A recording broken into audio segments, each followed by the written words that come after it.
قصوری صاحب، میرے پاس کچھ اعداد و شمار ہیں، ابھی میں ریسرچ کر رہا تھا تو معلوم یہ ہوتا ہے کہ چین اور بھارت کے درمیان جو بائی لیٹرل ٹریڈ ہے اس کا والیوم کا میں جائزہ لے رہا تھا، تو چین اور بھارت کے درمیان بائی لیٹرل ٹریڈ کا جو والیوم ہے بشمول ہانگ کانگ اور بھارت کے، وہ تقریباً 125 ارب US ڈالر سالانہ بنتا ہے، جبکہ پاکستان اور چین کے درمیان جو بائی لیٹرل ٹریڈ ہے وہ تقریباً 20 ارب ڈالر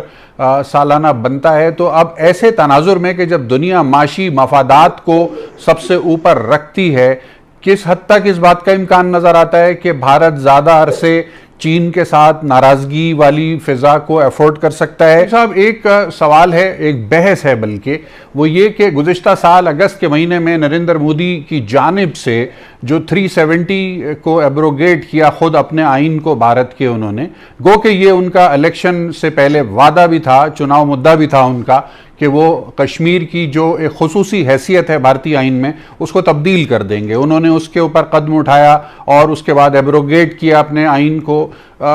اب لاک ڈاؤن کی صورتحال کشمیر میں جب سے بدستور جاری ہے، سوال یہ پیدا ہوتا ہے کہ اس وقت جو چین کی جانب سے لداخ کے محاذ کے اوپر جو پیش قدمی ہو رہی ہے، جو ملٹری موومنٹ ہو رہی ہے، اس کا کیا پس منظر ہے، کیا کانٹیکسٹ ہے، کس کانٹیکسٹ میں دیکھا جانا چاہیے اس کو؟ دیکھیے، جو پس منظر اس کا یہ ہے کہ جو لائن آف ایکچوئل کنٹرول اس کو کہتے ہیں، ہمارے یہاں ہے لائن آف کنٹرول LOC، جی، ان کی ہے LOAC، line of actual control. یہ میں ماننا پڑے گا کہ ہماری اکانومی پراپرلی مینج نہیں ہوئی، یہ ہمارا سب سے بڑا جو ہے ویک پوائنٹ، جو ہماری کمزوری ہے، ہماری معیشت ہے۔ اب معیشت کو بہتر کرنے کے لیے ایک ہی کوئی جادو نہیں ہوتا ہے کنٹینیوٹی آف پالیسیز۔ ہماری بدنصیبی یہ رہی ہے کہ جو حکومت آتی ہے وہ دوسری پالیسیز کو ختم کر دیتی ہے اور اثر نو نیا اعلان کر دیتی ہے، اور اس لیے میں سمجھتا ہوں کہ ہمیں کچھ سبق سیکھنا چاہیے۔ ایک خارجہ پالیسی کے حساب سے میں کہوں گا کہ خارجہ پالیسی کامیاب بھی تبھی ہوتی ہے اگر آپ کی معیشت مضبوط ہو، اگر آپ لوگوں پہ ڈیپینڈنٹ ہوں تو آپ کا وہ پوزیشن نہیں رہتی۔ مثلا جب میں وزیر خارجہ تھا، ہماری معیشت جو تھی بہت تیزی سے بڑھ رہی تھی، ایک سال تو 8.6% بڑھی، اب تو رونا آتا ہے، اور چین کی اس سال 9.2% تھی۔ Second highest growth rate Pakistan کا تھا۔ اس وقت کہا یہ جا رہا تھا کہ N11 نیکسٹ 11 ایمرجنگ اکانومیز میں پاکستان آئے گا۔ پاکستان کی بات بہت عزت سے سنی جاتی تھی، لیکن آپ نے دیکھا جیسے ہم نے اپنی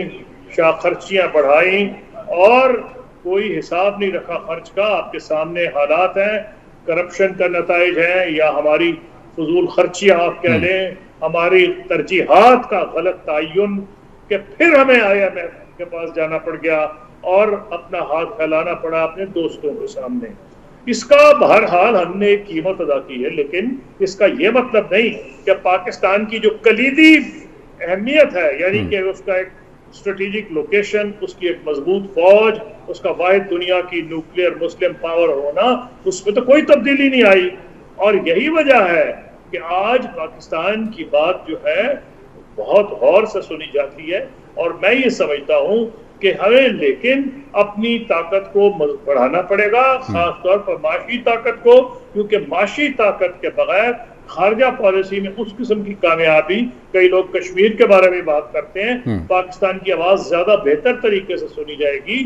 اگر معاشی طور پر ہم مضبوط ہوں گے۔ صحیح۔ معیشت کے حوالے سے بڑی اہم آپ نے یہ باتیں اٹھائی ہیں۔ قصوری صاحب، میرے پاس کچھ اعداد و شمار ہیں، ابھی میں ریسرچ کر رہا تھا تو معلوم یہ ہوتا ہے کہ چین اور بھارت کے درمیان جو بائی لیٹرل ٹریڈ ہے اس کا والیوم کا میں جائزہ لے رہا تھا، تو چین اور بھارت کے درمیان بائی لیٹرل ٹریڈ کا جو والیوم ہے بشمول ہانگ کانگ اور بھارت کے، وہ تقریباً 125 ارب US ڈالر سالانہ بنتا ہے، جبکہ پاکستان اور چین کے درمیان جو بائی لیٹرل ٹریڈ ہے وہ تقریباً 20 ارب ڈالر